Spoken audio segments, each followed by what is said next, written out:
Now, last week, somebody asked me about a prenup. I forget what the fuck I said, but you listeners did not agree with me. So here we go. Prenups, decent argument. Not a lady here, but I have recently heard a good argument in favor of prenups when extreme wealth is involved. I got to be honest with you, I kind of feel like in the future, as women start to make the same amount of money as men, then they're going to be all about prenups because we know how it works with them, right? We know how it works with them. It's they have to be happy. So if all of a sudden enough women start having to pay child support and alimony, they're going to be like, wait a minute. We need to take a look at what's going on here. Right, ladies, right?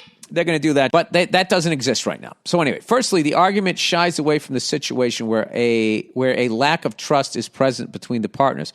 Rather, it presents the real risk of predatory family members of which they may have and lack control over. Oh, so you take the focus off of her and put it on her fucked up family? How does that work? These people come out of the woodwork and can destabilize newlyweds where extreme wealth is involved. Prenup for situations like these can probably be the difference between lasting marriages and divorces within a year. Also, many prenups have degenerative qualities that make them meaningless after X amount of years. Thanks a lot for everything. Yeah, I don't know what you're saying, but there's a lot of loopholes in that. But, I guess you can do it. I don't know. You should have like a prenup that protects whatever you had before you got together.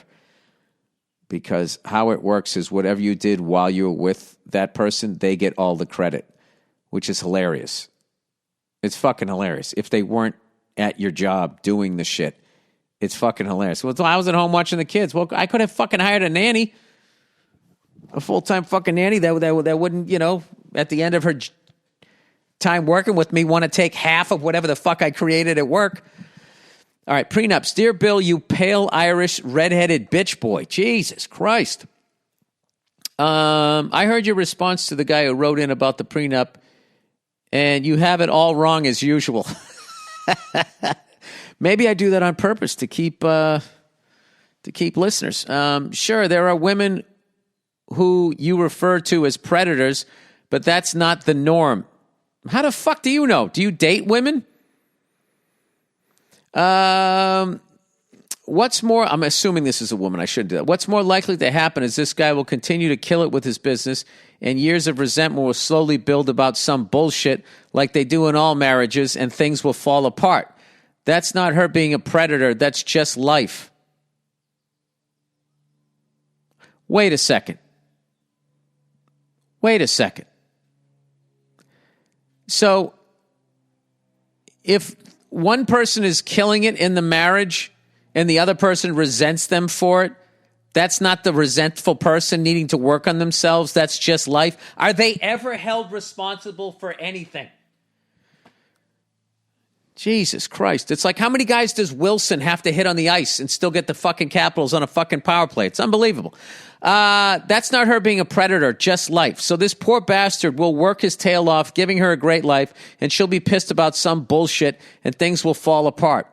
Either way, this guy is getting screwed, I guess. I make way more money than my wife and resent her every day for it, so I guess that shit goes both ways. Oh, you resent her? Yeah. Yeah, because you still, there's like, dude, I know what you're talking about.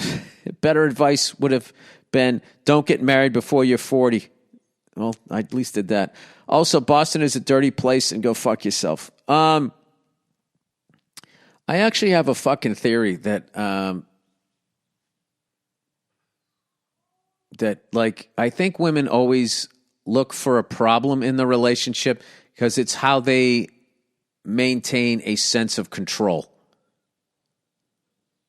Because if it's just going well and you're doing well and you don't have anything to work on, or you guys don't have anything to work out, I think they feel like there's no connection there, you're going to get bored or whatever. But, my wife is amazing, but I've even had to have those conversations. It's like, can I go 3 days without being in the doghouse? I mean, what is the fucking problem? Look at that flat screen TV. Huh? What is the fucking problem? I tell shit jokes and we get to live here. What is the problem? I know, sorry. And then they do that, and then, everything's great. And you're fucking sharing a malt, you know what I mean? Or some spaghetti to bring back Lady and the Tramp, and then like fucking 3 days later. Okay, I just want to say... you just want to just stick them in a hamper, close the lid. Dirty Harry. Dear Billy Color Truck Burr. I am from India. What's going on? I fucking love you people. That's like progressive and offensive all at the same time. I was just thinking about you guys today. You guys, meaning people from India. How much fun I had over there and what like next level ball breakers you are. Oh, I know what it was. I saw yet another white chick bitching or whatever. And I have like this theory, it's not even a theory. It's like actually a fact. Like the more oppressed you are, the funnier you are. You're just fucking funny. White women, generally speaking, they're not really breaking up the party. I go over to India. Everybody over there packed in like sardines. You guys were fucking hilarious.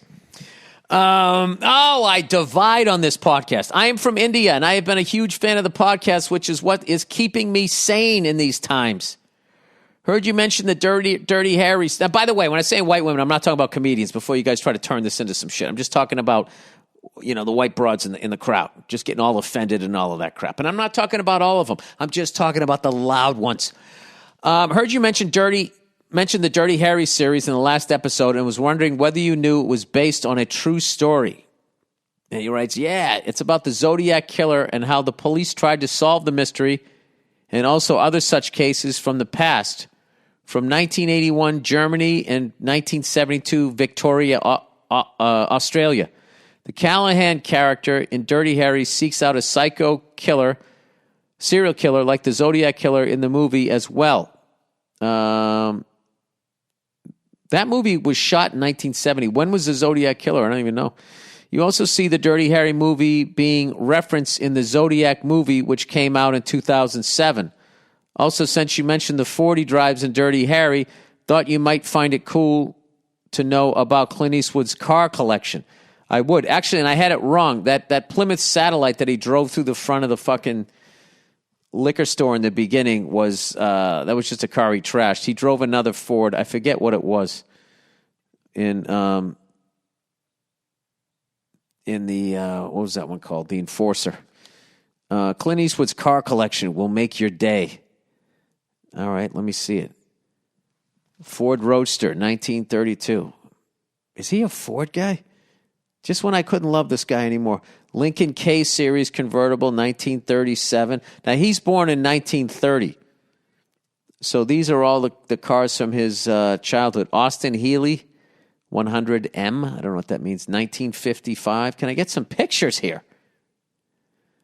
Cadillac Eldorado, Series 62. I already know what that one looks like. Convertible, 1955. Oh, because I'm on the wrong fucking... Christ, is he on that internet? I'm on the wrong fucking Wi-Fi here. All right, let's see what I got here. There we go. Look at Clint. How could this guy not be a fucking movie star? 1932 Roadster. Look at that badass thing. I can't believe he can get in there. Guy's like 6'4". I don't have too much of a man crush on him.